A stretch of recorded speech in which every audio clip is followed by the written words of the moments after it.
সবার প্রতি বিনম্র অনুরোধ, একটিবার অন্তত চেষ্টা করেন। আমি তো কথা দিয়ে যাচ্ছি, আমি বসে যাওয়ার মানুষ নয়, কিংবা হেরে যাওয়ার মানুষ নয়, কিংবা মৃত্যু ভয়ে কারো পা চাটার মানুষ নয় আমি, কিংবা কোনো নেতাকে এই জিন্দাবাদ ওই জিন্দাবাদ এই এই সেই বিভিন্ন কোন স্লোগান দেওয়ার মানুষ নয়।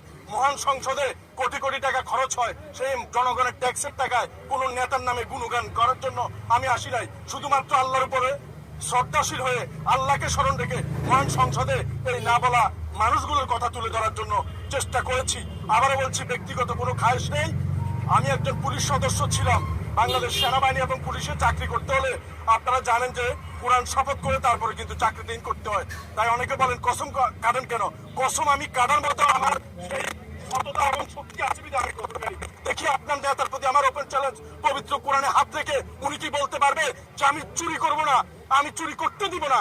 যদি আপনার নেতা কথা বলতে পারে, আমি কাল থেকে আপনার নেতার জুতা টানবো, নমিনেশন পেপার এখানে ছিঁড়ে ফেলে দিব। আমি এই কথা দিয়ে যাচ্ছি। শুধুমাত্র শেষবারের মতো, আমার এরকম টাকা পয়সা নাই, এরকম দলীয় লোকজনও নাই যে এইবার না পারলে পরের বার আমি দাঁড়াবো, আমার ওই ইচ্ছা বা আগ্রহ নাই। শুধুমাত্র এইবার হয়তোবা ভালো নির্বাচন বই দেখে দেখান, ওসমান হাদি দাঁড়ায় রয়েছে, ওই ওর বিচার আর হবে না, ওর বিচার ওই আলমারিতে শিকল তুলে রাখেন। বাংলাদেশে যে সমস্ত মানুষ মারা গিয়েছে, ওই সালমান শাহ থেকে শুরু করে, সাগর রুনি থেকে শুরু করে, আপনার বাহাদ থেকে শুরু করে, ওসমান হাদি থেকে শুরু করে একটা বিচারও আপনারা পাবেন না। সংসদ ভবনে ঠিকই তারা যাবে, আপনারা অবাক হয়ে যায়। শত শত কোটি টাকা যারা পাচার করেছে এবং ঋণ খেলাপি, তারাই বিভিন্ন আবার বাংলাদেশের ঝান্ডা তারা উড়াচ্ছে। দেখি বুকে হাত দিয়ে বলুক, আল্লাহকে কসম করে বলুক, কোরআনে হাত থেকে বলুক, কয়জন এমপি বলতে পারে 300 আসনের মধ্যে আমি দেখবো যে আমি চুরি করবো না, কাউকে চুরি করতে দিব না। এই জেলা প্রশাসকের কার্যালয়, এখানে শুধু বড় বড় মাথা ছাড়া এখানে ঢুকতে পারে না। ইনশাল্লাহ যদি নির্বাচিত হই, বাংলাদেশের যত রিক্সাওয়ালা, ঠেলা গাড়িওয়ালা, ভ্যান গাড়িওয়ালা না বলা কথাই মানুষ সরাসরি এখানে এসে কথা বলবে।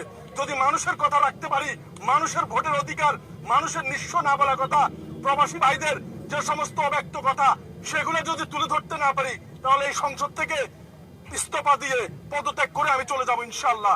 আমি সেই মানুষ, আমি আমার চাকরি 18 বছর পুলিশে চাকরি করে 2 বার চিন্তা করিনি চাকরি ছাড়তে। সংসদ থেকেও ইস্তফা দিয়ে আসতে 2 বার চিন্তা করবো না আমি যে আমি চলে আসছি, আমার তো অনেক লস হয়ে যাবে, কারণ আমার কোটি কোটি টাকা বানানোর কোনো শখ নেই। আমার আল্লাহ পাক যা দিয়েছে, আগামী দিনে কোম্পানিগঞ্জ কবিরহাটে যদি আমি মিথ্যে আশ্বাস দিব না, যেটা করতে পারবো সে আশ্বাসটুকু দিবেও। আমি যেটা পারবো সেটা আমি করব। আমি 2টি অ্যাম্বুলেন্স এই কোম্পানিগঞ্জ কবিরহাটে দিনভর 24 ঘন্টা বিনামূল্যে এই নিঃস্ব অসহায় যারা গরিব মানুষ আছে তাদের জন্য ফ্রি সার্ভিস চলমান থাকবে, এবং 2টি মেডিসিন শপ যাদের অর্থ নেই একেবারে